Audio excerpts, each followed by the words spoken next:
The Affair at the Semiramis Hotel, A. E. W. Mason, Chapter 1. Mr. Ricardo, when the excitements of the Villa Rose were done with, returned to Grosvenor Square and resumed the busy, unnecessary life of an amateur. But the studios had lost their savour, artists their attractiveness, and even the Russian opera seemed a trifle flat. Life was altogether a disappointment. Fate, like an actress at a restaurant, had taken the wooden pestle in her hand and stirred all the sparkle out of the champagne. Mr. Ricardo languished until one unforgettable morning. He was sitting disconsolately at his breakfast table when the door was burst open and a square, stout man, with the blue, shaven face of a French comedian, flung himself into the room. Ricardo sprang towards the newcomer with a cry of delight. "My dear Hanaud." He seized his visitor by the arm, feeling it to make sure that here, in flesh and blood, stood the man who had introduced him to the acutest sensations of his life. He turned towards his butler, who was still bleating expostulations in the doorway at the unceremonious irruption of the French detective. "Another place, Burton, at once," he cried, and as soon as he and Hanaud were alone, "What good wind blows you to London? Business, my friend." The disappearance of bullion somewhere on the line between Paris and London. "But it is finished." "Yes, I take a holiday." A light had suddenly flashed in Mr. Ricardo's eyes, and was now no less suddenly extinguished. Hanaud paid no attention whatever to his friend's disappointment. He pounced upon a piece of silver which adorned the tablecloth and took it over to the window. "Everything is as it should be, my friend," he exclaimed, with a grin. Grosvenor Square. The Times open at the money column, and a false antique upon the table. "Thus I have dreamed of you." All Mr. Ricardo is in that sentence. Ricardo laughed nervously. Recollection made him wary of Hanaud's sarcasms. He was shy even to protest the genuineness of his silver. But, indeed, he had not the time. For the door opened again and once more the butler appeared. On this occasion, however, he was alone. "Mr. Calladine would like to speak to you, sir," he said. "Calladine?" cried Ricardo in an extreme surprise. "That is the most extraordinary thing." He looked at the clock upon his mantelpiece. It was barely 8:30. "At this hour, too? Mr. Calladine is still wearing evening dress," the butler remarked. Ricardo started in his chair. He began to dream of possibilities, and here was Hanaud miraculously at his side. "Where is Mr. Calladine?" he asked. "I have shown him into the library." "Good," said Mr. Ricardo. "I will come to him," but he was in no hurry. He sat and let his thoughts play with this incident of Calladine's early visit. "It is very odd," he said.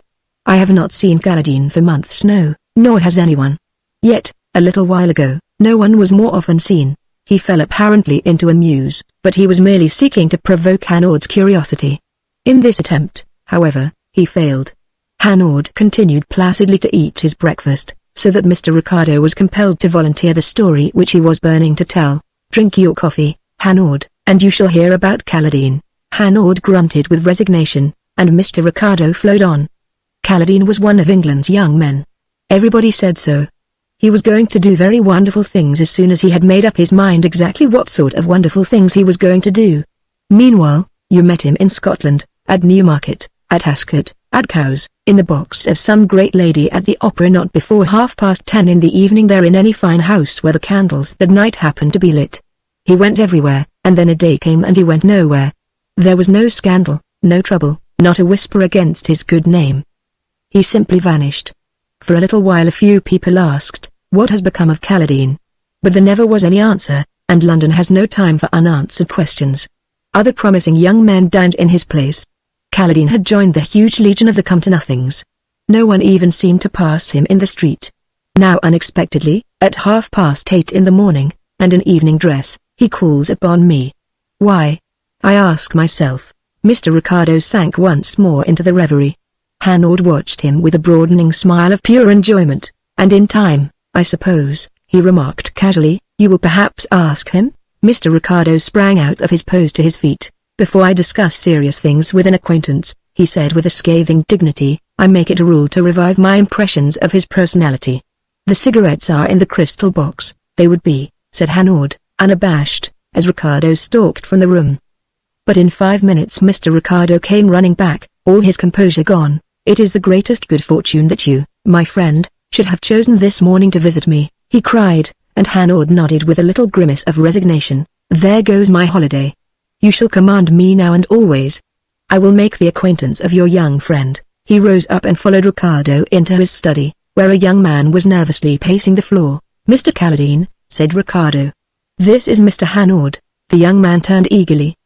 He was tall, with a noticeable elegance and distinction, and the face which he showed to Hanaud was, in spite of its agitation, remarkably handsome. "I am very glad," he said. "You are not an official of this country. You can advise without yourself taking action, if you'll be so good." Hanaud frowned. He bent his eyes uncompromisingly upon Calladine. "What does that mean?" he asked, with a note of sternness in his voice. "It means that I must tell someone," Calladine burst out in quivering tones. "That I don't know what to do. I am in a difficulty too big for me." "That's the truth." Hanaud looked at the young man keenly. It seemed to Ricardo that he took in every excited gesture, every twitching feature, in one comprehensive glance. Then he said in a friendly voice, "Sit down and tell me," and he himself drew up a chair to the table. "I was at the Semiramis last night," said Calladine, naming one of the great hotels upon the embankment. "There was a fancy dress ball. All this happened, by the way, in those far-off days before the war, nearly, in fact, 3 years ago today, when London, flinging aside its reticence, its shy self-consciousness, has become a city of carnivals and masquerades, rivaling its neighbors on the continent in the spirit of its gaiety, and exceeding them by its stupendous luxury. I went by the merest chance. My rooms are in the Adelphi Terrace, there," cried Mr. Ricardo in surprise, and Hanaud lifted a hand to check his interruptions. "Yes," continued Calladine. "The night was warm, the music floated through my open windows and stirred old memories. I happened to have a ticket. I went." Calladine drew up a chair opposite to Hanaud and, seating himself, told, with many nervous starts and in troubled tones, a story which, to Mr. Ricardo's thinking, was as fabulous as any out of the Arabian Nights. "I had a ticket," he began, "but no domino. I was consequently stopped by an attendant in the lounge at the top of the staircase leading down to the ballroom. 'You can hire a domino in the cloakroom, Mr. Calladine,' he said to me. I had already begun to regret the impulse which had brought me, and I welcomed the excuse with which the absence of a costume provided me. I was, indeed, turning back to the door, when a girl who had at that moment run down from the stairs of the hotel into the lounge, cried gaily, 'That's not necessary,' and at the same moment she flung to me a long scarlet cloak which she had been wearing over her own dress.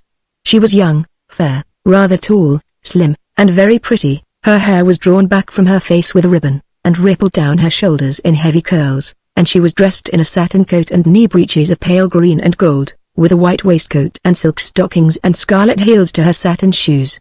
She was as straight-limbed as a boy, and exquisite like a figure in Dresden china. I caught the cloak and turned to thank her. But she did not wait. With a laugh she ran down the stairs, a supple and shining figure, and was lost in the throng at the doorway of the ballroom.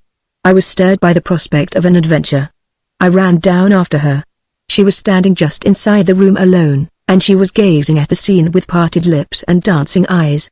She laughed again as she saw the cloak about my shoulders, a delicious gurgle of amusement, and I said to her, "May I dance with you?" "Oh, do," she cried, with a little jump, and clasping her hands. She was of a high and joyous spirit and not difficult in the matter of an introduction. "This gentleman will do very well to present us," she said, leading me in front of a bust of the god Pan which stood in a niche of the wall. "I am, as you see, straight out of an opera. My name is Semiramis, or anything with an 18th century sound to it. You are what you will. For this evening we are friends, and for tomorrow?" I asked. "I will tell you about that later on," she replied, and she began to dance with a light step and a passion in her dancing which earned me many an envious glance from the other men. I was in luck, for Semiramis knew no one, and though, of course, I saw the faces of a great many people whom I remembered, I kept them all at a distance. We had been dancing for about half an hour when the first queerish thing happened.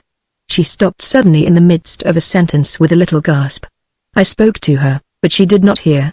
She was gazing past me, her eyes wide open, and such a rapt look upon her face as I had never seen. She was lost in a miraculous vision. I followed the direction of her eyes and, to my astonishment, I saw nothing more than a stout, short, middle-aged woman, egregiously overdressed as Marie Antoinette. "So you do know someone here?" I said, and I had to repeat the words sharply before my friend withdrew her eyes. But even then she was not aware of me. It was as if a voice had spoken to her whilst she was asleep and had disturbed, but not wakened her. Then she came to, there's really no other word I can think of which describes her at that moment, she came to with a deep sigh. No, she answered. She is a Mrs. Blumstein from Chicago, a widow with ambitions and a great deal of money. But I don't know her, yet you know all about her, I remarked. She crossed in the same boat with me, Selimine replied. Did I tell you that I landed at Liverpool this morning? She is staying at the Semiramis too. Oh, let us dance. She twitched my sleeve impatiently, and danced with a kind of violence and wildness as if she wished to banish some sinister thought. And she did undoubtedly banish it. We supped together and grew confidential, as under such conditions people will. She told me her real name. It was Joan Carew. I have come over to get an engagement if I can at Covent Garden. I am supposed to sing all right. But I don't know anyone. I have been brought up in Italy. You have some letters of introduction, I suppose? I asked. Oh, yes. One from my teacher in Milan. One from an American manager. In my turn I told her my name and where I lived, and I gave her my card. I thought, you see, that since I used to know a good many operatic people, I might be able to help her. Thank you, she said, and at that moment Mrs. Blumstein, followed by a party, chiefly those lapdog young men who always seem to gather about that kind of person, came into the supper room and took a table close to us. There was at once an end of all confidences indeed, of all conversation. Joan Carew lost all the lightness of her spirit, she talked at random, and her eyes were drawn again and again to the grotesque slander on Marie Antoinette. Finally I became annoyed. Shall we go? I suggested impatiently, and to my surprise she whispered passionately, yes. Please. Let us go. Her voice was actually shaking. Her small hands clenched. We went back to the ballroom, but Joan Carew did not recover her gaiety, and halfway through a dance, when we were near to the door, she stopped abruptly, extraordinarily abruptly. I shall go, she said abruptly. I am tired. I have grown dull, I protested, but she made a little grimace. You'll hate me in half an hour. Let's be wise and stop now while we are friends, she said, and whilst I removed the domino from my shoulders she stooped very quickly. It seemed to me that she picked up something which had lain hidden beneath the sole of her slipper. She certainly moved her foot, and I certainly saw something small and bright flash in the palm of her glove as she raised herself again. But I imagined merely that it was some object which she had dropped. Yes, we'll go, she said, and we went up the stairs into the lobby. Certainly all the sparkle had gone out of our adventure. I recognized her wisdom. But I shall meet you again? I asked. Yes. I have your address.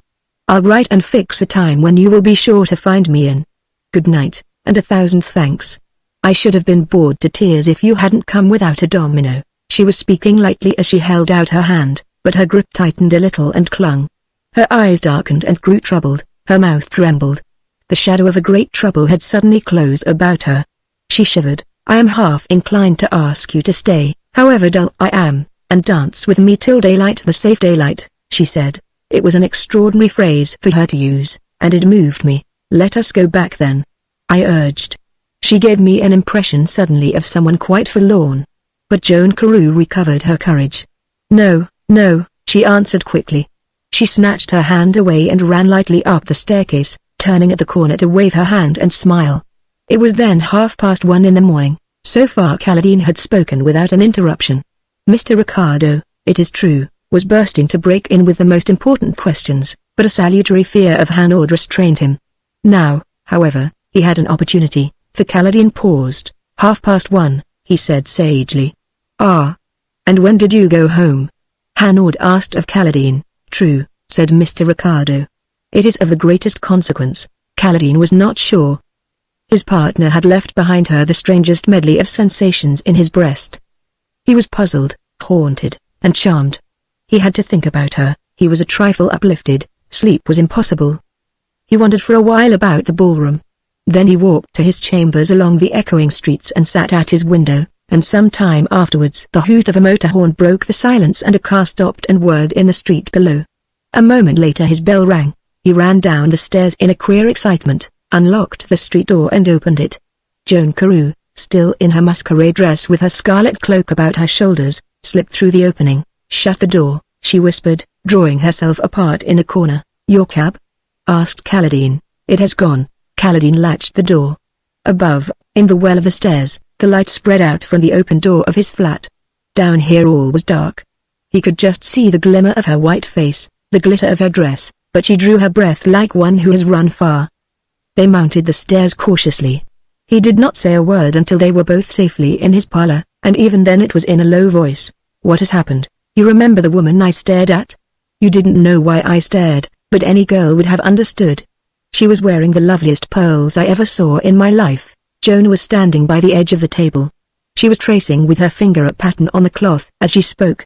Kaladin started with a horrible presentiment. "Yes," she said. "I worship pearls. I always have done. For one thing, they improve on me. I haven't got any, of course. I have no money. But friends of mine who do own pearls have sometimes given theirs to me to wear when they were going sick, and they have always got back their luster. I think that has had a little to do with my love of them. Oh, I have always longed for them just a little string. Sometimes I have felt that I would have given my soul for them." She was speaking in a dull, monotonous voice. But Kaladin recalled the ecstasy which had shone in her face when her eyes first had fallen on the pearls, the longing which had swept her quite into another world, the passion with which she had danced to throw the obsession off. "And I never noticed them at all," he said. "Yet they were wonderful. The color. The luster. All the evening they tempted me. I was furious that a fat, coarse creature like that should have such exquisite things. Oh, I was mad." She covered her face suddenly with her hands and swayed. Kaladin sprang towards her. But she held out her hand. "No, I am all right." And though he asked her to sit down she would not. "You remember when I stopped dancing suddenly?" "Yes. You had something hidden under your foot." The girl nodded. "Her key." And under his breath Kaladin uttered a startled cry. For the first time since she had entered the room Joan Carew raised her head and looked at him. Her eyes were full of terror, and with the terror was mixed an incredulity as though she could not possibly believe that had happened which she knew had happened. "A little Yale key," the girl continued. "I saw Mrs. Blumstein looking on the floor for something, and then I saw it shining on the very spot. Mrs. Blumstein's suite was on the same floor as mine, and her maid slept above. All the maids do. I knew that. Oh, it seemed to me as if I had sold my soul and was being paid." Now Kaladin understood what she had meant by her strange phrase, the safe daylight. "I went up to my little suite," Joan Carew continued. "I sat there with the key burning through my glove until I had given her time enough to fall asleep." And though she hesitated before she spoke the words, she did speak them, not looking at Kaladin, and with a shudder of remorse making her confession complete. "Then I crept out. The corridor was dimly lit. Far away below the music was throbbing. Up here it was as silent as the grave. I opened the door, her door. I found myself in a lobby. The suite, though bigger, was arranged like mine. I slipped in and closed the door behind me. I listened in the darkness. I couldn't hear a sound. I crept forward to the door in front of me. I stood with my fingers on the handle and my heart beating fast enough to choke me. I had still time to turn back. But I couldn't. There were those pearls in front of my eyes, lustrous and wonderful. I opened the door gently an inch or so and then it all happened in a second." Joan Carew faltered. The night was too near to her, its memory too poignant with terror. She shut her eyes tightly and cowered down in a chair. With the movement her cloak slipped from her shoulders and dropped onto the ground. Kaladin leaned forward with an exclamation of horror. Joan Carew started up. "What is it?" she asked. "Nothing. Go on." I found myself inside the room with the door shut behind me. I had shut it myself in a spasm of terror. And I dared not turn round to open it. I was helpless. "What do you mean?" "She was awake." Joan Carew shook her head. "There were others in the room before me, and on the same errand men." Kaladin drew back, his eyes searching the girl's face. "Yes," he said slowly. "I didn't see them at first. I didn't hear them. The room was quite dark except for one jet of fierce white light which beat upon the door of a safe. And as I shut the door the jet moved swiftly and the light reached me and stopped. I was blinded. I stood in the full glare of it, drawn up against the panels of the door, shivering, sick with fear. Then I heard a quiet laugh, and someone moved softly towards me. Oh, it was terrible. I recovered the use of my limbs. In a panic I turned to the door, but I was too late. Whilst I fumbled with the handle I was seized. A hand covered my mouth. I was lifted to the center of the room. The jet went out, the electric lights were turned on. There were two men dressed as Apaches in velvet trousers and red scarves, like 100 others in the ballroom below, and both were masked. I struggled furiously, but, of course, I was like a child in their grasp. "Tie her legs," the man whispered who was holding me. "She's making too much noise." I kicked and fought, but the other man stooped and tied my ankles, and I fainted. Kaladin nodded his head. "Yes," he said. "When I came to, the lights were still burning, The door of the safe was open, the room empty. I had been flung onto a couch at the foot of the bed. I was lying there quite free. Was the safe empty? Asked Kaladin suddenly. I didn't look, she answered. Oh, and she covered her face spasmodically with her hands. I looked at the bed. Someone was lying there under a sheet and quite still. There was a clock ticking in the room. It was the only sound. I was terrified. I was going mad with fear. If I didn't get out of the room at once, I felt that I should go mad, that I should scream and bring everyone to find me alone with what was under the sheet in the bed. I ran to the door and looked out through a slit into the corridor. It was still quite empty, and below the music still throbbed in the ballroom. I crept down the stairs, meeting no one until I reached the hall. I looked into the ballroom as if I was searching for someone. I stayed long enough to show myself. Then I got a cab and came to you. A short silence followed. Joan Carew looked at her companion in appeal. You are the only one I could come to, she added. I know no one else. Kaladin sat watching the girl in silence. Then he asked, and his voice was hard. And is that all you have to tell me? Yes. You are quite sure? Joan Carew looked at him, perplexed by the urgency of his question. She reflected for a moment or two. Quite. Kaladin rose to his feet and stood beside her.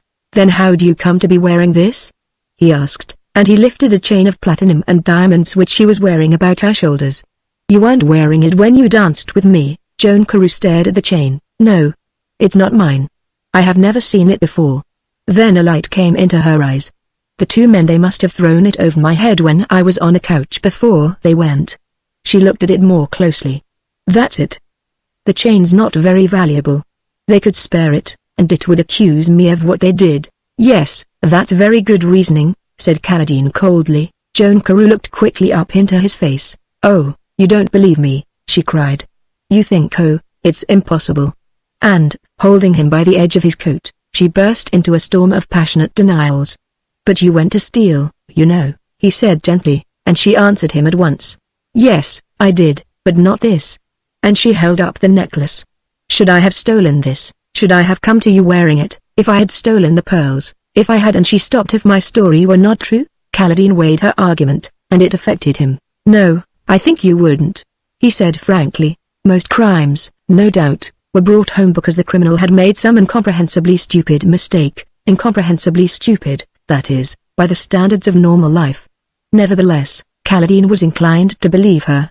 He looked at her. That she should have murdered was absurd. Moreover, she was not making a parade of remorse. She was not playing the unctuous penitent. She had yielded to a temptation, had got herself into desperate straits, and was at her wits' ends how to escape from them. She was frank about herself. Kaladin looked at the clock. It was nearly 5 o'clock in the morning, and though the music could still be heard from the ballroom in the Semiramis, the night had begun to wane upon the river. You must go back, he said. I'll walk with you. They crept silently down the stairs and into the street. It was only a step to the Semiramis. They met no one until they reached the Strand. There many, like Joan Carew in masquerade, were standing about, or walking hither and thither in search of carriages and cabs. The whole street was in a bustle, what with drivers shouting and people coming away. You can slip in unnoticed, said Kaladin as he looked into the thronged courtyard. I'll telephone to you in the morning. You will? She cried eagerly, clinging for a moment to his arm. Yes, for certain, he replied. Wait in until you hear from me. I'll think it over. I'll do what I can, thank you, she said fervently. He watched her scarlet cloak flitting here and there in the crowd until it vanished through the doorway. Then, for the second time, he walked back to his chambers, while the morning crept up the river from the sea. This was the story which Kaladin told in Mr. Ricardo's library. Mr. Ricardo heard it out with varying emotions.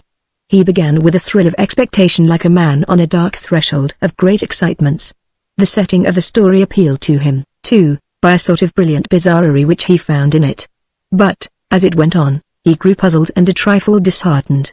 There were flaws and chinks. He began to bubble with unspoken criticisms, then swift and clever thrusts which he dared not deliver. He looked upon the young man with disfavor, as upon one who had half opened a door upon a theatre of great promise and shown him a spectacle not up to the mark. Hanaud, on the other hand, listened imperturbably, without an expression upon his face, until the end. Then he pointed a finger at Kaladin and asked him what to Ricardo's mind was a most irrelevant question. You got back to your rooms, then, before 5, Mr. Kaladin, and it is now 9 o'clock less a few minutes. Yes, yet you have not changed your clothes. Explain to me that. What did you do between 5 and 8:30? Kaladin looked down at his rumpled shirt front. Upon my word, I never thought of it, he cried. I was worried out of my mind. I couldn't decide what to do. Finally, I determined to talk to Mr. Ricardo, and after I had come to that conclusion I just waited impatiently until I could come round with decency. Hanaud rose from his chair. His manner was grave, but conveyed no single hint of an opinion. He turned to Ricardo. Let us go round to your young friend's rooms in the Adelphi, he said, and the three men drove thither at once. Chapter 2. Kaladin lodged in a corner house and upon the first floor. His rooms, large and square and lofty, with Adam's mantelpieces and a delicate tracery upon their ceilings, breathed the grace of the 18th century. Broad high windows, embrasured in thick walls, overlooked the river and took in all the sunshine and the air which the river had to give. And they were furnished fittingly. When the three men entered the parlor, Mr. Ricardo was astounded. He had expected the untidy litter of a man run to seed, the neglect and the dust of the recluse. But the room was as clean as the deck of a yacht, an Aubusson carpet made the floor luxurious underfoot, a few colored prints of real value decorated the walls, and the mahogany furniture was polished so that a lady could have used it as a mirror. There was even by the newspapers upon the round table a china bowl full of fresh red roses. If Kaladin had turned hermit, he was a hermit of an unusually fastidious type. Indeed, as he stood with his two companions in his disheveled dress he seemed quite out of keeping with his rooms. So you live here, Mr. Kaladin?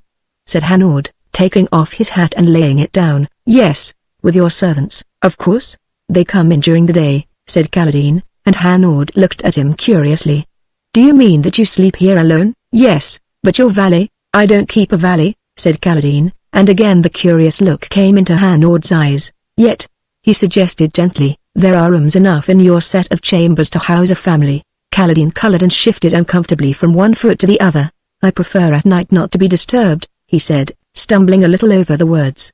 I mean, I have a liking for quiet. Gabriel Hanaud nodded his head with sympathy. Yes, yes. And it is a difficult thing to get, as difficult as my holiday, he said ruefully, with a smile for Mr. Ricardo. However, he turned towards Kaladin. No doubt, now that you are at home, you would like a bath and a change of clothes. And when you are dressed, perhaps you will telephone to the Semiramis and ask Miss Carew to come round here. Meanwhile, we will read your newspapers and smoke your cigarettes. Hanaud shut the door upon Kaladin, but he turned neither to the papers nor the cigarettes. He crossed the room to Mr. Ricardo, who, seated at the open window, was plunged deep in reflections. You have an idea, my friend, cried Hanaud. It demands to express itself. That sees itself in your face. Let me hear it, I pray. Mr. Ricardo started out of an absorption which was altogether assumed. I was thinking, he said, with a faraway smile, that you might disappear in the forests of Africa, and at once everyone would be very busy about your disappearance. You might leave your village in Leicestershire and live in the fogs of Glasgow, and within a week the whole village would know your postal address. But London, what a city! How different! How indifferent! Turn out of St. James's into the Adelphi Terrace and not a soul will say to you, Dr. Livingstone, I presume? But why should they, asked Hanaud, if your name isn't Dr. Livingstone? Mr. Ricardo smiled indulgently. Scoffer, he said. You understand me very well, and he sought to turn the tables on his companion. And you, does this room suggest nothing to you? Have you no ideas? But he knew very well that Hanaud had. Ever since Hanaud had crossed the threshold he had been like a man stimulated by a drug. His eyes were bright and active, his body alert. Yes, he said, I have. He was standing now by Ricardo's side with his hands in his pockets, looking out at the trees on the embankment and the barges swinging down the river. You are thinking of the strange scene which took place in this room such a very few hours ago, said Ricardo. The girl in her masquerade dress making her confession with the stolen chain about her throat. Hanaud looked backwards carelessly. No, I wasn't giving it a thought, he said, and in a moment or two he began to walk about the room with that curiously light step which Ricardo was never able to reconcile with his cumbersome figure. With the heaviness of a bear he still padded. He went from corner to corner, opened a cupboard here, a drawer of the bureau there. Ian stooped suddenly. He stood erect again with a small box of Morocco leather in his hand. His body from head to foot seemed to Ricardo to be expressing the question, have I found it? He pressed a spring and the lid of the box flew open. Hanaud emptied its contents into the palm of his hand. There were 2 or 3 sticks of sealing wax and a seal. With a shrug of the shoulders he replaced them and shut the box. You are looking for something, Ricardo announced with sagacity. I am, replied Hanaud, and it seemed that in a second or two he found it. Yet he found it with his hands in his pockets, if he had found it. Mr. Ricardo saw him stop in that attitude in front of the mantelshelf, and heard him utter a long, low whistle. Upon the mantelshelf some photographs were arranged, a box of cigars stood at one end, a book or two lay between some delicate ornaments of china, and a small engraving in a thin gilt frame was propped at the back against the wall. Ricardo surveyed the shelf from his seat in the window, but he could not imagine which it was of these objects that so drew and held Hanaud's eyes. Hanaud, however, stepped forward. He looked into a vase and turned it upside down. Then he removed the lid of a porcelain cup, and from the very look of his great shoulders Ricardo knew that he had discovered what he sought. He was holding something in his hands, turning it over, examining it. When he was satisfied he moved swiftly to the door and opened it cautiously. Both men could hear the splashing of water in a bath. Hanaud closed the door again with a nod of contentment and crossed once more to the window. Yes, it is all very strange and curious, he said, and I do not regret that you dragged me into the affair. You were quite right, my friend, this morning. It is the personality of your young Mr. Caledine which is the interesting thing. For instance, here we are in London in the early summer. The trees out, freshly green, lilac and flowers in the gardens, and I don't know what tingle of hope and expectation in the sunlight and the air. I am middle-aged yet there's a riot in my blood, a recapture of youth, a belief that just round the corner, beyond the reach of my eyes, wonders wait for me. Don't you, too, feel something like that? Well, then, and he heaved his shoulders in astonishment. Can you understand a young man with money, with fastidious tastes, good-looking, hiding himself in a corner at such a time except for some overpowering reason? No. Nor can I. There is another thing. I put a question or two to Caledine. Yes, said Ricardo. He has no servants here at night. He is quite alone, and here is what I find interesting: he has no valet. That seems a small thing to you? Hanaud asked at a movement from Ricardo. Well, it is no doubt a trifle, but it's a significant trifle in the case of a young rich man. It is generally a sign that there is something strange, perhaps even something sinister, in his life. Mr. Caledine, some months ago, turned out of St. James's into the Adelphi. Can you tell me why? No, replied Mr. Ricardo. Can you? Hanaud stretched out a hand. In his open palm lay a small round hairy bulb about the size of a big button and of a color between green and brown. Look, he said. What is that? Mr. Ricardo took the bulb wonderingly. It looks to me like the fruit of some kind of cactus. Hanaud nodded. It is. You will see some pots of it in the hothouses of any really good botanical gardens. Q has them, I have no doubt. Paris certainly has. They are labeled Anhelonium leonii. But amongst the Indians of Yucatan the plant has a simpler name. What name? Asked Ricardo. Mescal. Mr. Ricardo repeated the name. It conveyed nothing to him whatever. There are a good many bulbs just like that in the cup upon the mantel-shelf, said Hanaud. Ricardo looked quickly up. Why? He asked. Mescal is a drug. Ricardo started. Yes, you are beginning to understand now, Hanaud continued, why your young friend Caledine turned out of St. James's into the Adelphi Terrace. Ricardo turned the little bulb over in his fingers. You make a decoction of it, I suppose? He said. Or you can use it as the Indians do in Yucatan, replied Hanaud. Mescal enters into their religious ceremonies. They sit at night in a circle about a fire built in the forest and chew it, whilst one of their number beats perpetually upon a drum. Hanaud looked round the room and took notes of its luxurious carpet, its delicate appointments. Outside the window there was a thunder in the streets, a clamour of voices. Boats went swiftly down the river on the ebb. Beyond the mass of the Semiramis rose the great grey-white dome of St. Paul's. Opposite, upon the Southwark bank, the giant sky signs, the big Highlander drinking whiskey, and the rest of them waited, gaunt skeletons, for the night to limn them in fire and give them life. Below the trees in the gardens rustled and waved. In the air were the uplift and the sparkle of the young summer. It's a long way from the forests of Yucatan to the Adelphi Terrace of London, said Hanaud. Yet here, I think, in these rooms, when the servants are all gone and the house is very quiet, there is a little corner of wild Mexico. A look of pity came into Mr. Ricardo's face.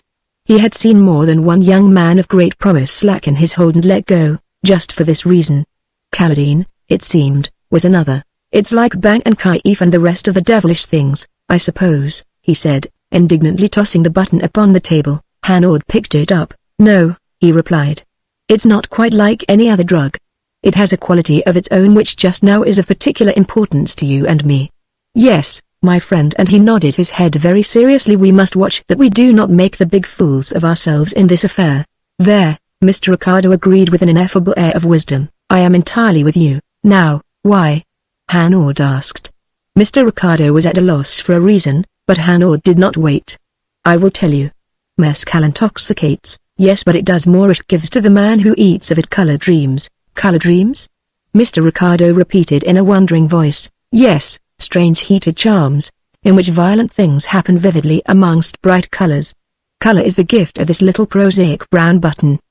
He spun the bulb in the air like a coin, and catching it again, took it over to the mantelpiece and dropped it into the porcelain cup. Are you sure of this? Ricardo cried excitedly, and Hanaud raised his hand in warning. He went to the door, opened it for an inch or so, and closed it again. I am quite sure, he returned. I have for a friend a very learned chemist in the Collège de France. He is one of those enthusiasts who must experiment upon themselves.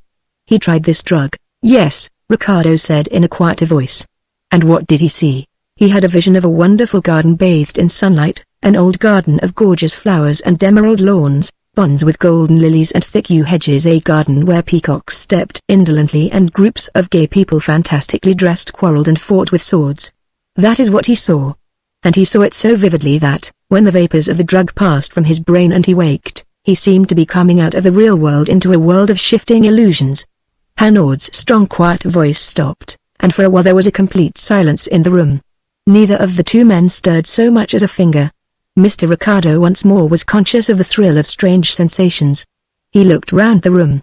He could hardly believe that a room which had been nay was the home and shrine of mysteries in the dark hours could wear so bright and innocent a freshness in the sunlight of the morning. There should be something sinister which leapt to the eyes as you crossed the threshold. Out of the real world, Mr. Ricardo quoted. I begin to see, yes, you begin to see, my friend, that we must be very careful not to make the big fools of ourselves. My friend of the Collège de France saw a garden. But had he been sitting alone in the window seat where you are, listening through a summer night to the music of the masquerade at the Semiramis, might he not have seen the ballroom, the dancers, the scarlet cloak, and the rest of this story? You mean, cried Ricardo, now fairly startled, that Caladine came to us with the fumes of mescal still working in his brain, that the false world was the real one still for him? I do not know, said Hanaud. At present I only put questions. I ask them of you. I wish to hear how they sound. Let us reason this problem out. Caladine, let us say, takes a great deal more of the drug than my professor. It will have on him a more powerful effect while it lasts, and it will last longer. Fancy dress balls are familiar things to Caladine. The music floating from the Semiramis will revive old memories. He sits here. The pageant takes shape before him, he sees himself taking his part in it. Oh, he is happier here sitting quietly in his window seat than if he was actually at the Semiramis. For he is there more intensely, more vividly, more really, than if he had actually descended this staircase. He lives his story through, the story of a heated brain. The scene of it changes in the way dreams have, it becomes tragic and sinister, it oppresses him with horror, and in the morning, so obsessed with it that he does not think to change his clothes. He is knocking at your door. Mr. Ricardo raised his eyebrows and moved. Ah. You see a flaw in my argument, said Hanaud. But Mr. Ricardo was wary. Too often in other days he had been leapt upon and trounced for a careless remark. Let me hear the end of your argument, he said. There was then to your thinking no temptation of jewels, no theft, no murder, in a word, no Semiramis? She was born of recollections and the music of the Semiramis. No, cried Hanaud. Come with me, my friend. I am not so sure that there was no Semiramis. With a smile upon his face, Hanaud led the way across the room.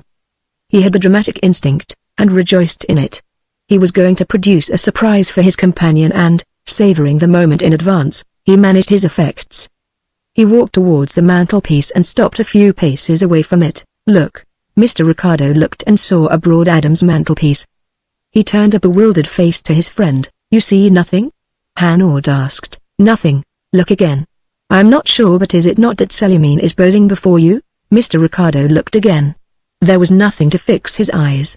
He saw a book or two, a cup, a vase or two, and nothing else really except a very pretty and apparently valuable piece of, and suddenly Mr. Ricardo understood.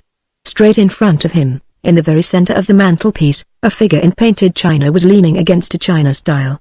It was the figure of a perfectly impossible courtier, feminine and exquisite as could be, and apparelled also even to the scarlet heels exactly as Kaladin had described Joan Carew. Hanaud chuckled with satisfaction when he saw the expression upon Mr. Ricardo's face.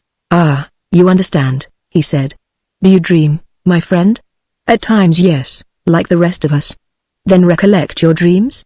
Things, people, which you have seen perhaps that day, perhaps months ago, pop in and out of them without making themselves prayed for. You cannot understand why. Yet sometimes they cut their strange capers there, logically, too, through subtle associations which the dreamer, once awake, does not apprehend. Thus, our friend here sits in the window, intoxicated by his drug. The music plays in the Semiramis. The curtain goes up in the heated theater of his brain. He sees himself step upon the stage, and who else meets him but the china figure from his mantelpiece. Mr. Ricardo for a moment was all enthusiasm. Then his doubt returned to him. "What you say, my dear Hanaud, is very ingenious. The figure upon the mantelpiece is also extremely convincing. And I should be absolutely convinced but for one thing." "Yes," said Hanaud, watching his friend closely. "I may say it, I think, a man of the world. And I ask myself, Mr. Ricardo never could ask himself anything without assuming a manner of extreme pomposity. I ask myself, whether a young man who has given up his social ties, who has become a hermit, and still more who has become the slave of a drug, would retain that scrupulous carefulness of his body which is indicated by dressing for dinner when alone." Hanaud struck the table with the palm of his hand and sat down in a chair. "Yes. That is the weak point in my theory. You have hit it. I knew it was that weak point, and I wondered whether you would seize it. Yes, the consumers of drugs are careless, untidy, even unclean as a rule. But not always. We must be careful. We must wait." "For what?" asked Ricardo, beaming with pride. "For the answer to a telephone message," replied Hanaud, with a nod towards the door. Both men waited impatiently until Kaladin came into the room. He wore now a suit of blue serge, he had a clearer eye, his skin a healthier look, he was altogether a more reputable person. But he was plainly very ill at ease. He offered his visitors cigarettes, he proposed refreshments, he avoided entirely and awkwardly the object of their visit. Hanaud smiled. His theory was working out. Sobered by his bath, Kaladin had realized the foolishness of which he had been guilty. "You telephone to the Semiramis, of course?" said Hanaud cheerfully. Kaladin grew red. "Yes," he stammered, "yet I did not hear that volume of hellos which precedes telephonic connection in your country of leisure." Hanaud continued, "I telephoned from my bedroom." "You would not hear anything in this room?" "Yes, yes, the walls of these old houses are solid." Hanaud was playing with his victim. "And when may we expect Miss Carew?" "I can't say," replied Kaladin. "It's very strange. She is not in the hotel. I am afraid that she has gone away, fled." Mr. Ricardo and Hanaud exchanged a look. They were both satisfied now. There was no word of truth in Kaladin's story. "Then there is no reason for us to wait," said Hanaud. "I shall have my holiday after all." And while he was yet speaking, the voice of a newsboy calling out the first edition of an evening paper became distantly audible. Hanaud broke off his farewell. For a moment he listened, with his head bent. Then the voice was heard again, confused, indistinct. Hanaud picked up his hat and cane and, without another word to Kaladin, raced down the stairs. Mr. Ricardo followed him, but when he reached the pavement, Hanaud was half down the little street. At the corner, however, he stopped, and Ricardo joined him, coughing and out of breath. "What's the matter?" he gasped. "Listen," said Hanaud. At the bottom of Duke Street, by Charing Cross Station, the newsboy was shouting his wares. Both men listened, and now the words came to them mispronounced but decipherable. "Mysterious crime at the Semiramis Hotel." Ricardo stared at his companion. "You were wrong then," he cried.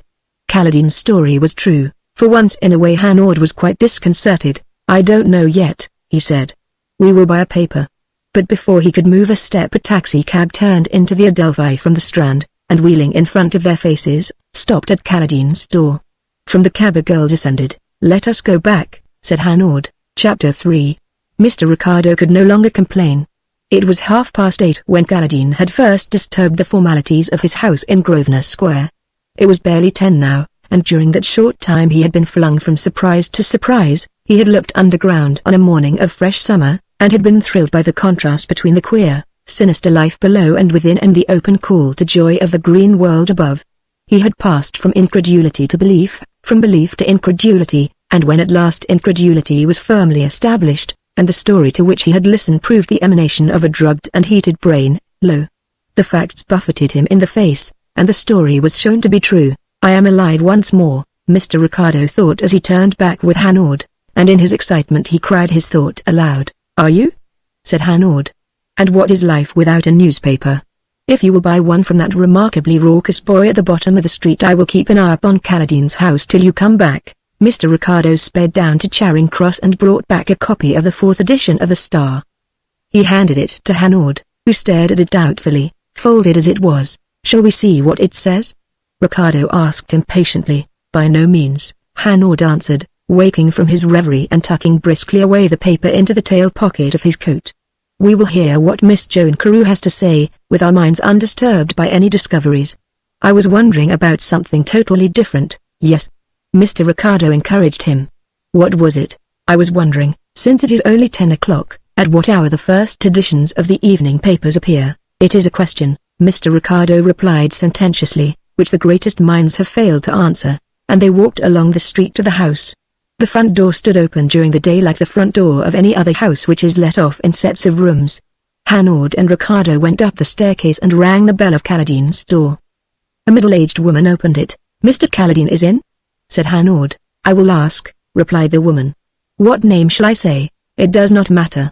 I will go straight in, said Hanaud quietly. I was here with my friend but a minute ago. He went straight forward and into Caladine's parlor. Mr. Ricardo looked over his shoulder as he opened the door and saw a girl turn to them suddenly, a white face of terror, and flinch as though already she felt the hand of a constable upon her shoulder. Caladine, on the other hand, uttered a cry of relief. These are my friends, he exclaimed to the girl, the friends of whom I spoke to you, and to Hanaud he said, this is Miss Carew. Hanaud bowed. You shall tell me your story, mademoiselle, he said very gently, and a little color returned to the girl's cheeks, a little courage revived in her. But you have heard it, she answered. Not from you, said Hanaud. So for a second time in that room she told the history of that night. Only this time the sunlight was warm upon the world, the comfortable sounds of life's routine were borne through the windows, and the girl herself wore the inconspicuous blue serge of 1,000 other girls afoot that morning. These trifles of circumstance took the edge of sheer horror of her narrative, so that, to tell the truth, Mr. Ricardo was a trifle disappointed. He wanted a crescendo motive in his music, whereas it had begun at its fortissimo. Hanaud, however, was the perfect listener.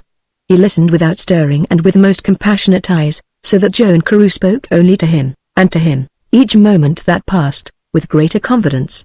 The life and sparkle of her had gone altogether. There was nothing in her manner now to suggest the waywardness, the gay irresponsibility, the radiance, which had attracted Caladine the night before. She was just a very young and very pretty girl, telling in a low and remorseful voice of the tragic dilemma to which she had brought herself. Of Semiramis all that remained was something exquisite and fragile in her beauty, in the slimness of her figure, in her daintiness of hand and foot, something almost of the hothouse. But the story she told was, detail for detail, the same which Caladine had already related. Thank you, said Hanaud when she had done. Now I must ask you 2 questions. I will answer them. Mr. Ricardo sat up. He began to think of a third question which he might put himself, something uncommonly subtle and searching, which Hanaud would never have thought of. But Hanaud put his questions, and Ricardo almost jumped out of his chair. You will forgive me, Miss Carew. But have you ever stolen before? Joan Carew turned upon Hanaud with spirit. Then a change swept over her face. You have a right to ask, she answered. Never. She looked into his eyes as she answered. Hanaud did not move. He sat with a hand upon each knee and led to his second question. Early this morning, when you left this room, you told Mr. Caladine that you would wait at the Semiramis until he telephoned to you. Yes, yet when he telephoned, you had gone out. Yes, why? I will tell you, said Joan Carew. I could not bear to keep the little diamond chain in my room. For a moment even Hanaud was surprised. He had lost sight of that complication. Now he leaned forward anxiously, indeed, with a greater anxiety than he had yet shown in all this affair. I was terrified, continued Joan Carew. I kept thinking, they must have found out by now. They will search everywhere. I didn't reason. I lay in bed expecting to hear every moment a loud knocking on the door. Besides the chain itself being there in my bedroom, her chain, the dead woman's chain, no, I couldn't endure it. I felt as if I had stolen it. Then my maid brought in my tea. You had locked it away? Cried Hanaud. Yes. My maid did not see it. Joan Carew explained how she had risen, dressed, wrapped the chain in a pad of cotton wool and enclosed it in an envelope. The envelope had not the stamp of the hotel upon it. It was a rather large envelope, one of a packet which she had bought in a crowded shop in Oxford Street on her way from Euston to the Semiramis. She had bought the envelopes of that particular size in order that when she sent her letter of introduction to the director of the opera at Covent Garden she might enclose with it a photograph. And to whom did you send it? Asked Mr. Ricardo. To Mrs. Blumstein at the Semiramis. I printed the address carefully. Then I went out and posted it. Where? Hanaud inquired. In the big letterbox of the post office at the corner of Trafalgar Square. Hanaud looked at the girl sharply. You had your wits about you, I see, he said. What if the envelope gets lost? Said Ricardo. Hanaud laughed grimly. If one envelope is delivered at its address in London today, it will be that one, he said. The news of the crime is published, you see, and he swung round to Joan. Did you know that, Miss Carew? No, she answered in an awe-stricken voice. Well, then, it is. Let us see what the special investigator has to say about it. And Hanaud, with a deliberation which Mr. Ricardo found quite excruciating, spread out the newspaper on the table in front of him. Chapter 4.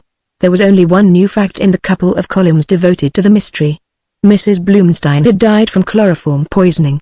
She was of a stout habit, and the thieves were not skilled in the administration of the anesthetic. It's murder nonetheless, said Hanaud, and he gazed straight at Joan, asking her by the direct summons of his eyes what she was going to do. I must tell my story to the police, she replied painfully and slowly. But she did not hesitate, she was announcing a meditated plan. Hanaud neither agreed nor differed. His face was blank, and when he spoke there was no cordiality in his voice. Well, he asked, and what is it that you have to say to the police, miss? That you went into the room to steal, and that you were attacked by two strangers, dressed as Apaches, and masked? That is all? Yes, and how many men at the Semiramis ball were dressed as Apaches and wore masks? Come. Make a guess. 100 at the least, I should think so. Then what will your confession do beyond I quote your English idiom putting you in the coach? Mr. Ricardo now smiled with relief. Hanaud was taking a definite line. His knowledge of idiomatic English might be incomplete, but his heart was in the right place. The girl traced a vague pattern on the tablecloth with her fingers. Yet I think I must tell the police, she repeated, looking up and dropping her eyes again. Mr. Ricardo noticed that her eyelashes were very long. For the first time Hanaud's face relaxed. And I think you are quite right, he cried heartily, to Mr. Ricardo's surprise. Tell them the truth before they suspect it, and they will help you out of the affair if they can. Not a doubt of it. Come, I will go with you myself to Scotland Yard. Thank you, said Joan, and the pair drove away in a cab together. Hanaud returned to Grosvenor Square alone and lunched with Ricardo. It was all right, he said. The police were very kind. Miss Joan Carew told her story to them as she had told it to us. Fortunately, the envelope with the aluminium chain had already been delivered, and was in their hands. They were much mystified about it, but Miss Joan's story gave them a reasonable explanation. I think they are inclined to believe her, and, if she is speaking the truth, they will keep her out of the witness box if they can. She is to stay here in London, then? Asked Ricardo. Oh, yes, she is not to go. She will present her letters at the Opera House and secure an engagement, if she can. The criminals might be lulled thereby into a belief that the girl had kept the whole strange incident to herself, and that there was nowhere even a knowledge of the disguise which they had used. Hanaud spoke as carelessly as if the matter was not very important, and Ricardo, with an unusual flash of shrewdness, said, It is clear, my friend, that you do not think those two men will ever be caught at all. Hanaud shrugged his shoulders. There is always a chance. But listen. There is a room with 100 guns, one of which is loaded. Outside the room there are 100 pigeons, one of which is white. You are taken into the room blindfold. You choose the loaded gun and you shoot the one white pigeon. That is the value of the chance. But, exclaimed Ricardo, those pearls were of great value, and I have heard it a trial expert evidence given by pearl merchants. All agree that the pearls of great value are known, so, when they come upon the market, that is true, Hanaud interrupted imperturbably. But how are they known? By their weight, said Mr. Ricardo. Exactly, replied Hanaud. But did you not also hear at this trial of yours that pearls can be peeled like an onion? No? It is true. Remove a skin, 2 skins, the weight is altered, The pearl is a trifle smaller. It has lost a little of its value, yes, but you can no longer identify it as the so-and-so pearl which belonged to this or that sultan, was stolen by the vizier, bought by Messrs. Luster and Steinopolis, of Hatton Garden, and subsequently sold to the wealthy Mrs. Blumstein. No, your pearl has vanished altogether. There is a new pearl which can be traded. He looked at Ricardo. Who shall say that those pearls are not already in one of the queer little back streets of Amsterdam, undergoing their transformation? Mr. Ricardo was not persuaded because he would not be. I have some experience in these matters, he said loftily to Hanaud. I am sure that we shall lay our hands upon the criminals. We have never failed. Hanaud grinned from ear to ear. The only experience which Mr. Ricardo had ever had was gained on the shores of Geneva and at Aix under Hanaud's tuition. But Hanaud did not argue, and there the matter rested. The days flew by. It was London's playtime. The green and gold of early summer deepened and darkened, wondrous warm nights under England's pale blue sky, when the streets rang with the joyous feet of youth, led in clear dawns and lovely glowing days.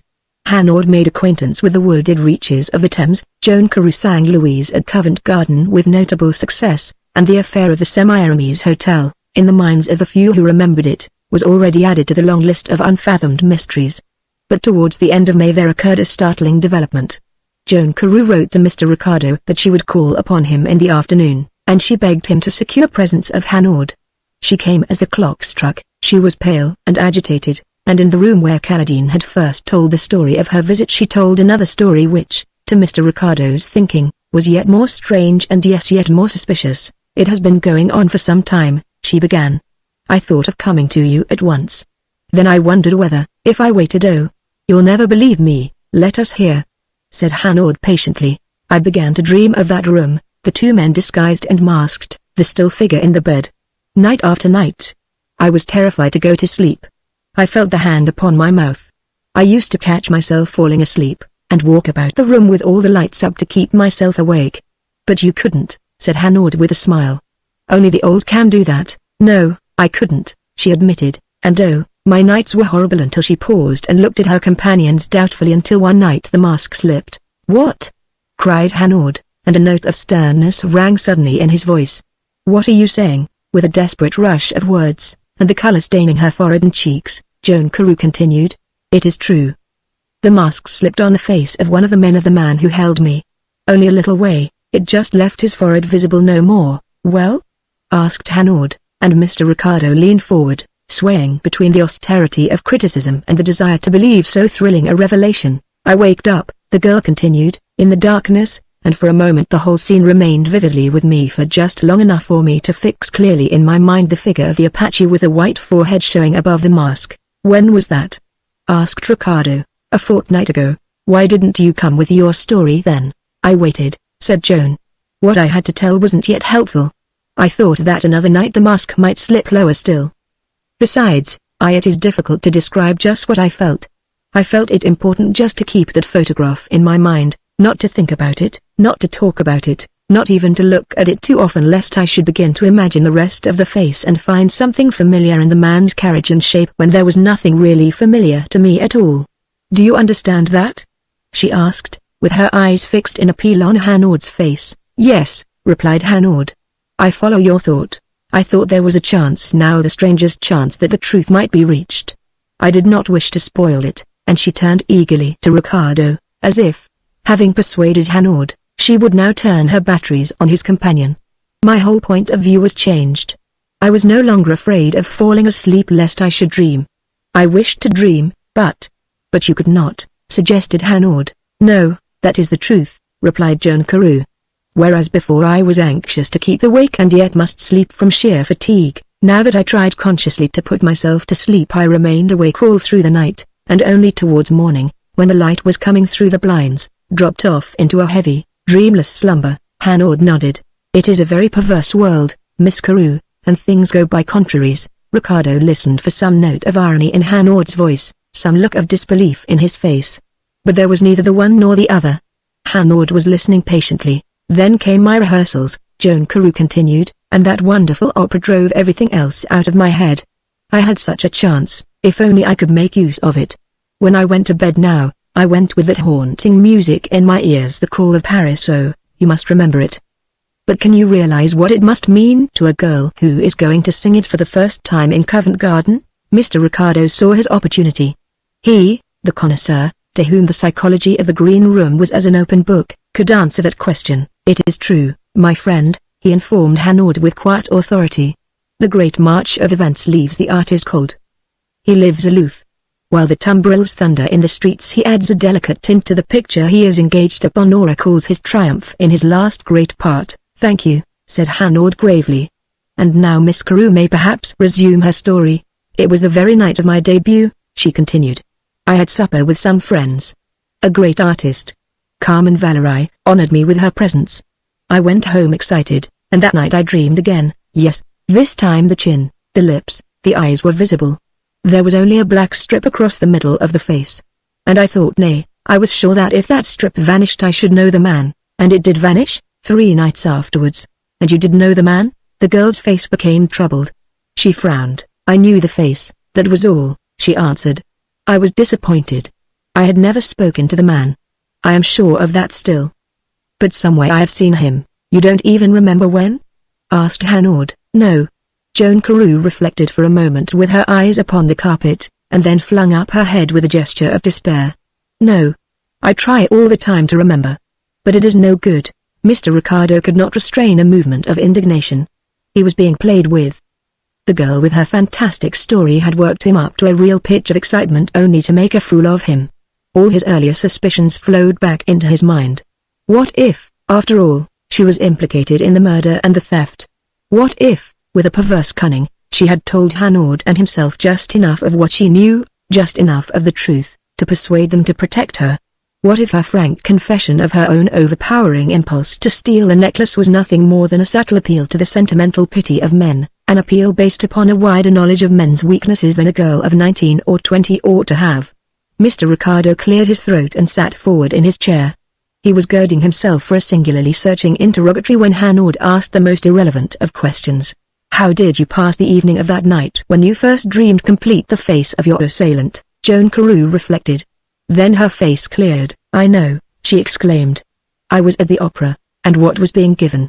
The Jewels of the Madonna. Hanaud nodded his head.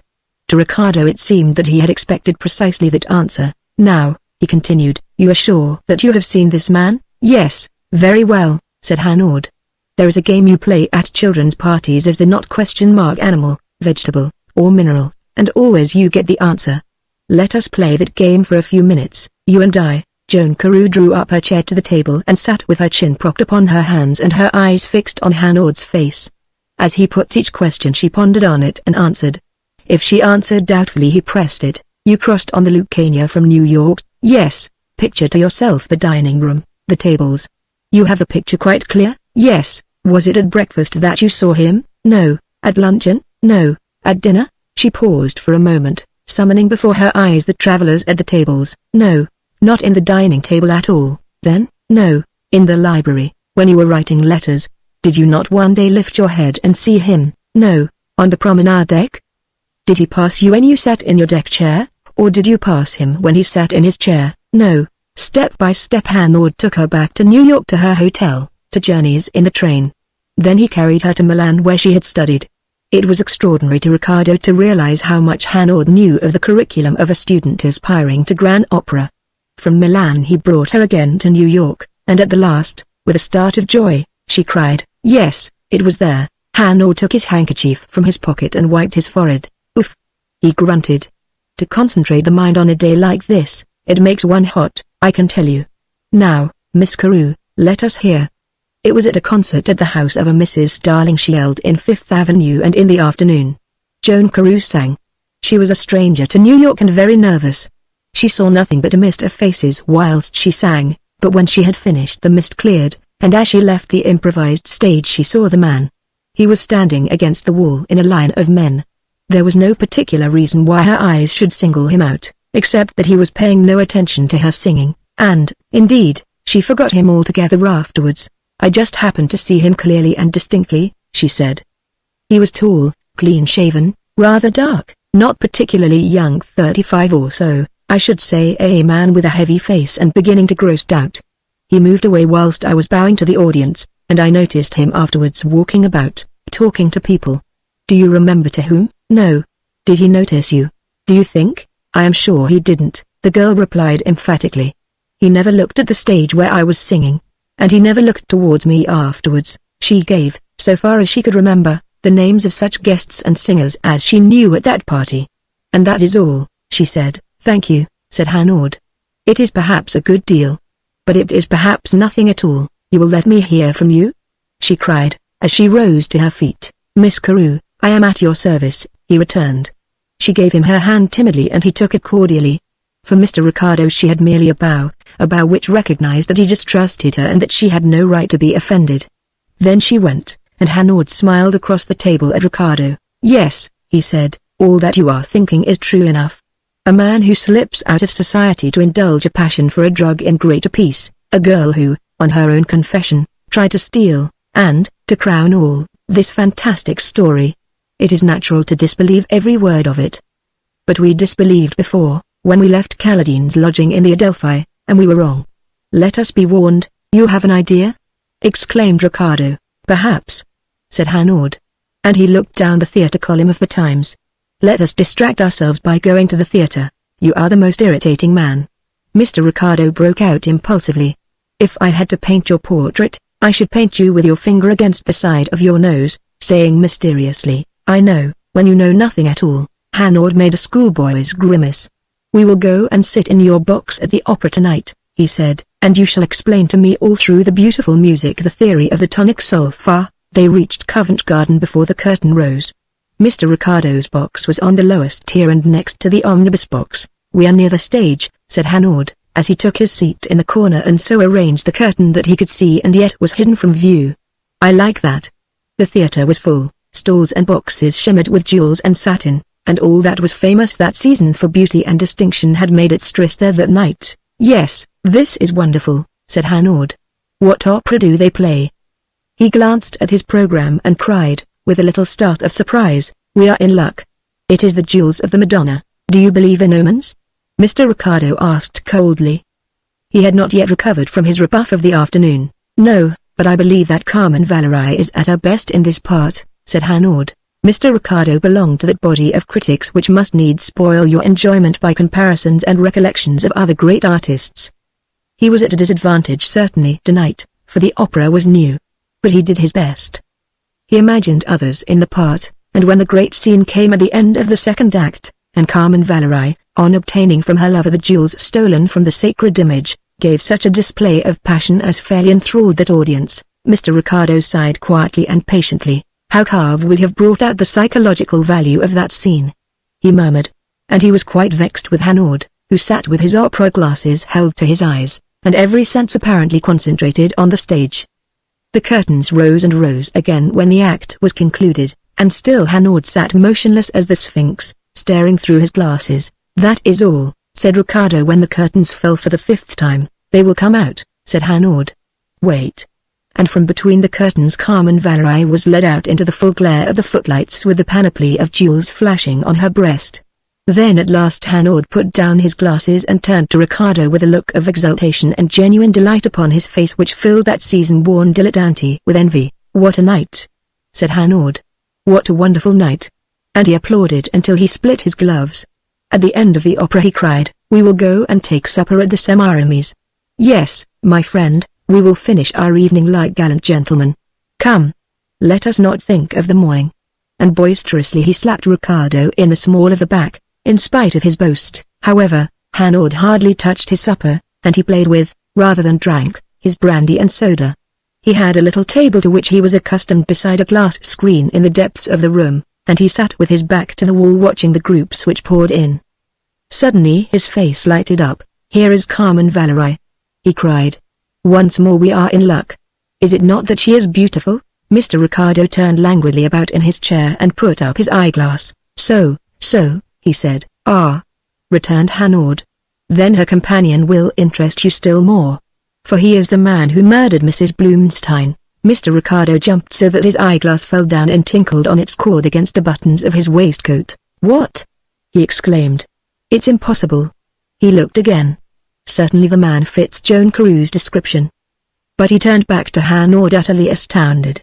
and as he looked at the Frenchman all his earlier recollections of him, of his swift deductions, of the subtle imagination which his heavy body so well concealed, crowded in upon Ricardo and convinced him. "How long have you known?" he asked in a whisper of awe. "Since 10 o'clock tonight. But you will have to find the necklace before you can prove it." "The necklace?" said Hanaud carelessly. "That is already found." Mr. Ricardo had been longing for a thrill. He had it now.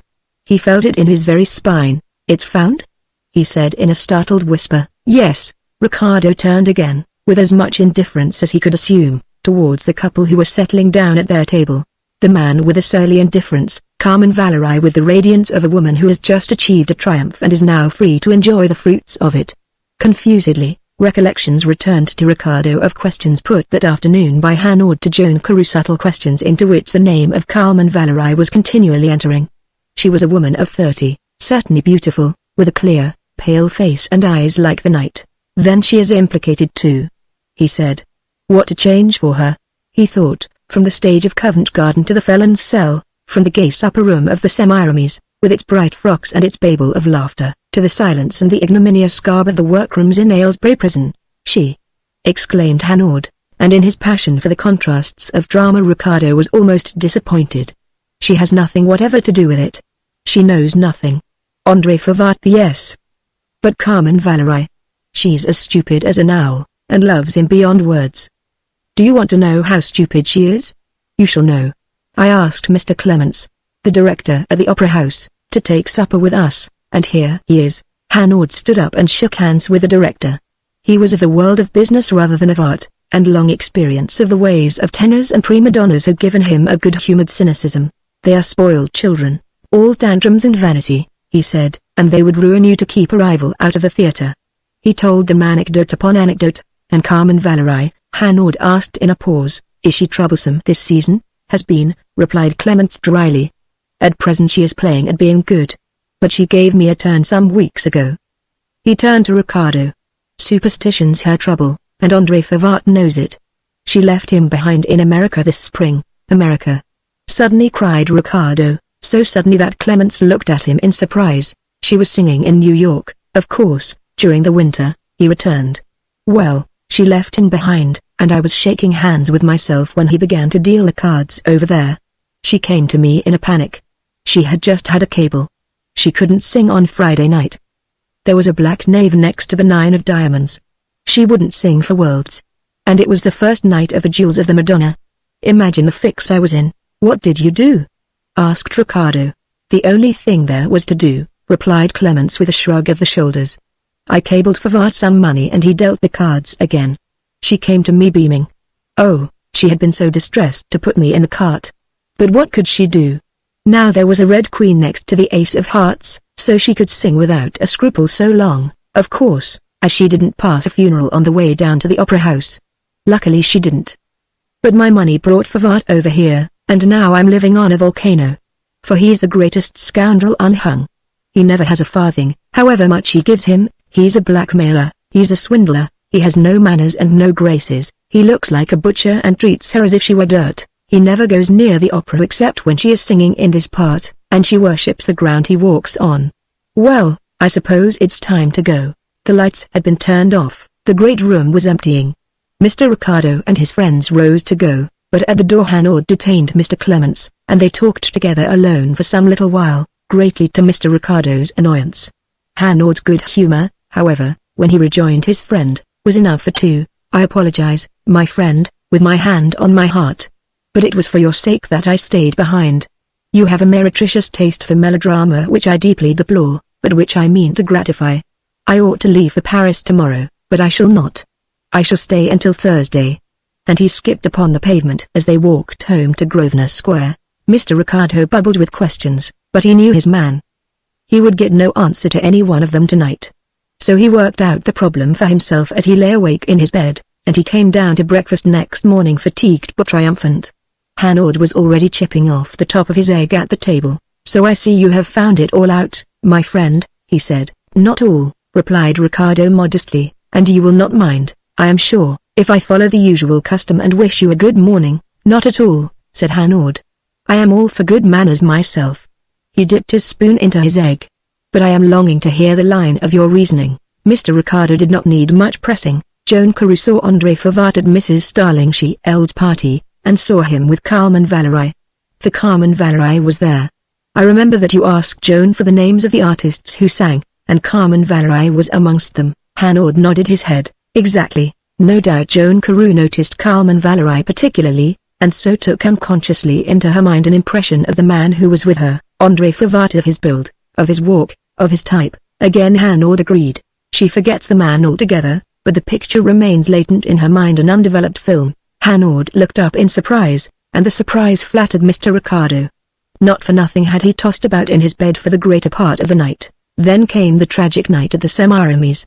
She does not consciously recognize her assailant, but she dreams the scene again and again, and by a process of unconscious cerebration the figure of the man becomes familiar.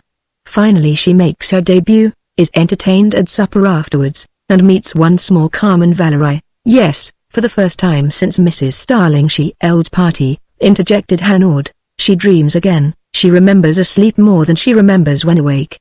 The presence of Carmen Valerie at her supper party has its effect. By a process of association, she recalls Favart, and the mask slips on the face of her assailant. Some days later she goes to the opera. She hears Carmen Valerie sing in the Jewels of the Madonna. No doubt the passion of her acting, which I am more prepared to acknowledge this morning than I was last night, affects Joan Carew powerfully, emotionally. She goes to bed with her head full of Carmen Valerie, and she dreams not of Carmen Valerie, but of the man who is unconsciously associated with Carmen Valerie in her thoughts. The mask vanishes altogether. She sees her assailant now, has his portrait limned in her mind, would know him if she met him in the street, though she does not know by what means she identified him. Yes, said Hanaud. It is curious, the brain working while the body sleeps, the dream revealing what thought cannot recall. Mr. Ricardo was delighted. He was taken seriously, but of course, he said, I could not have worked the problem out but for you. You knew of André Favart and the kind of man he was. Hanaud laughed. Yes. That is always my one little advantage. I know all the cosmopolitan blackguards of Europe. His laughter ceased suddenly, and he brought his clenched fist heavily down upon the table. Here is one of them who will be very well out of the world, my friend, he said very quietly, but there was a look of force in his face and a hard light in his eyes which made Mr. Ricardo shiver. For a few moments there was silence. Then Ricardo asked, but have you evidence enough? Yes, your two chief witnesses, Caladine and Joan Carew. You said it yourself, there are facts to discredit them. Will they be believed? But they won't appear in the case at all, Hanaud said. Wait. And once more he smiled. By the way, what is the number of Caladine's house? Ricardo gave it, and Hanaud therefore wrote a letter. It is all for your sake, my friend, he said with a chuckle. Nonsense, said Ricardo. You have the spirit of the theatre in your bones. Well, I shall not deny it, said Hanaud, and he sent out the letter to the nearest billet box. Mr. Ricardo waited in a fever of impatience until Thursday came. At breakfast Hanaud would talk of nothing but the news of the day. At luncheon he was no better. The affair of the Semiramis Hotel seemed 1,000 miles from any of his thoughts. But at 5 o'clock he said as he drank his tea, you know, of course, that we go to the opera tonight? Yes. Do we? Yes. Your young friend Caladine, by the way, will join us in your box. That is very kind of him, I am sure, said Mr. Ricardo. The two men arrived before the rising of the curtain, and in the crowded lobby a stranger spoke a few words to Hanaud, but what he said Ricardo could not hear. They took their seats in the box, and Hanaud looked at his program. Ah! It is Il Ballo de Mascara tonight. We always seem to hit upon something appropriate, don't we? Then he raised his eyebrows. Oh. Do you see that our pretty young friend, Joan Carew, is singing in the role of a page? It is a showy part. There is a particular melody with a long sustained trill in it, as far as I remember. Mr. Ricardo was not deceived by Hanaud's apparent ignorance of the opera to be given that night and of the part Joan Carew was to take. He was, therefore, not surprised when Hanaud added, by the way, I should let Caladine find it all out for himself. Mr. Ricardo nodded sagely. Yes. That is wise. I had thought of it myself. But he had done nothing of the kind.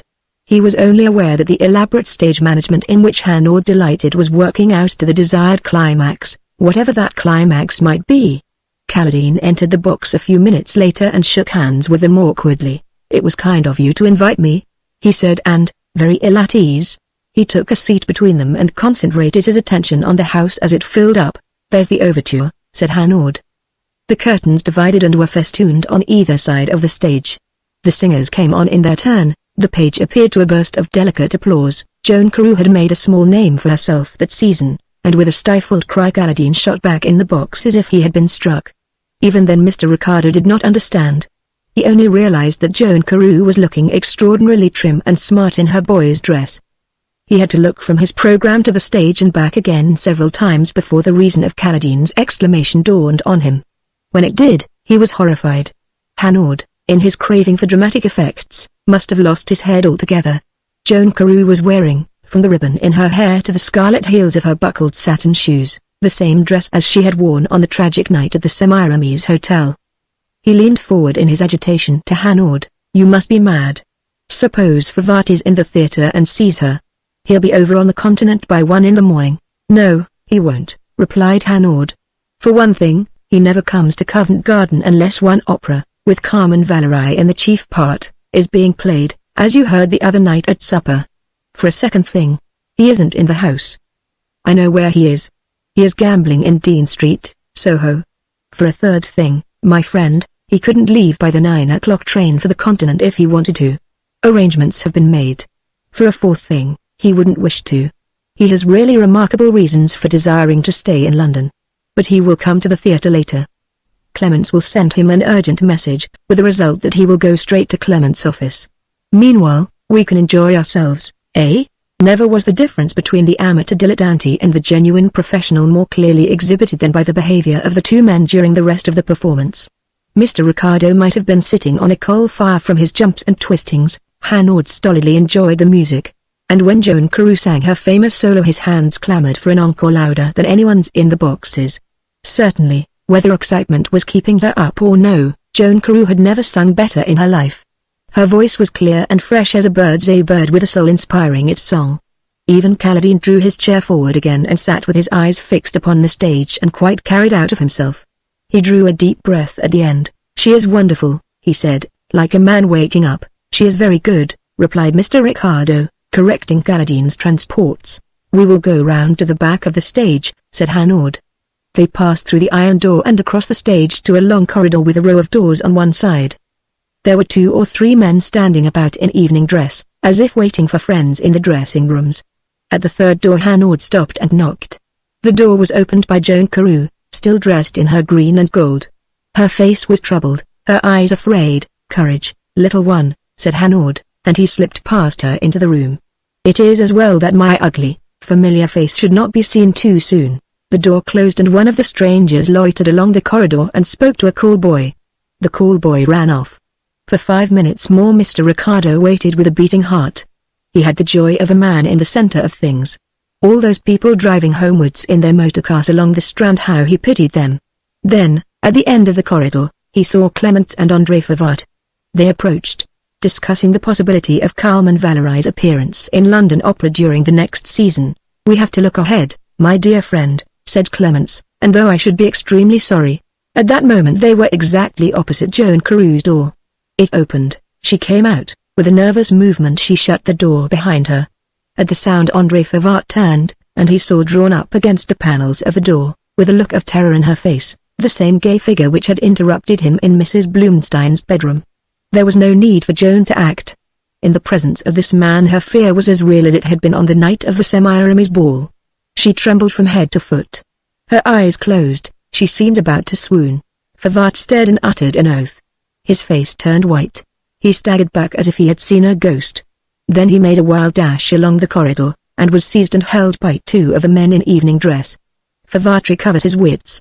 He ceased to struggle. "What does this outrage mean?"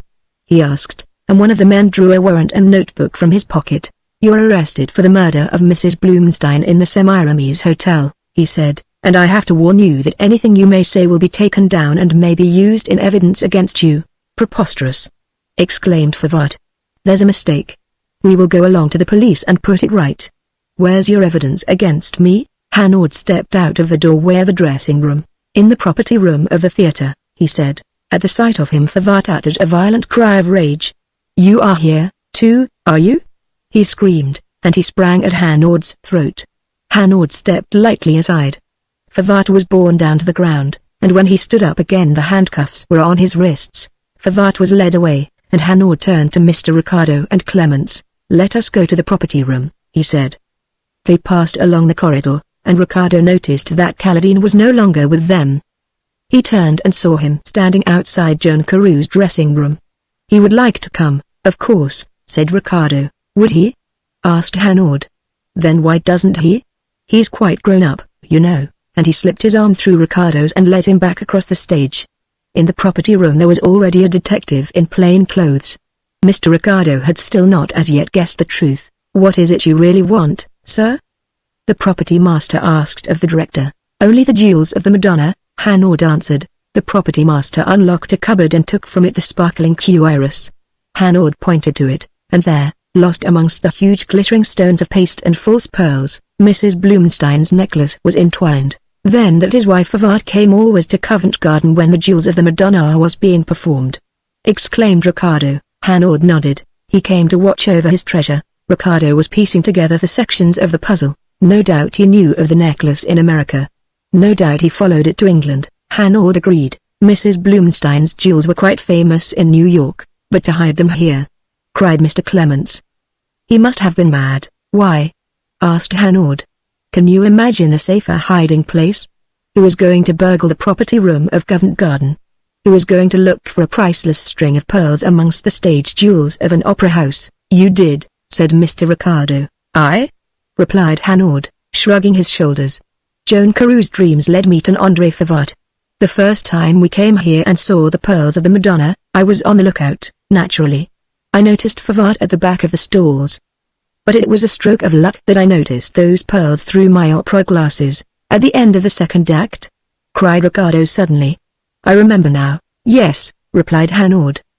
"But for that second act the pearls would have stayed comfortably here all through the season.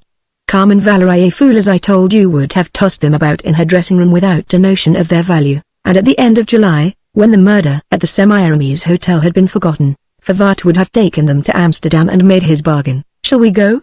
They left the theatre together and walked down to the grill room of the Semiramis. But as Hanaud looked through the glass door he drew back. "We will not go in, I think." "Eh? Why?" asked Ricardo. Hanaud pointed to a table. Caladine and Joan Carewe were seated at it taking their supper. "Perhaps," said Hanaud with a smile, "perhaps, my friend." "What?" "Who shall say that the rooms in the Adelphi will not be given up?" They turned away from the hotel. But Hanaud was right, and before the season was over Mr. Ricardo had to put his hand in his pocket for a wedding present. The end.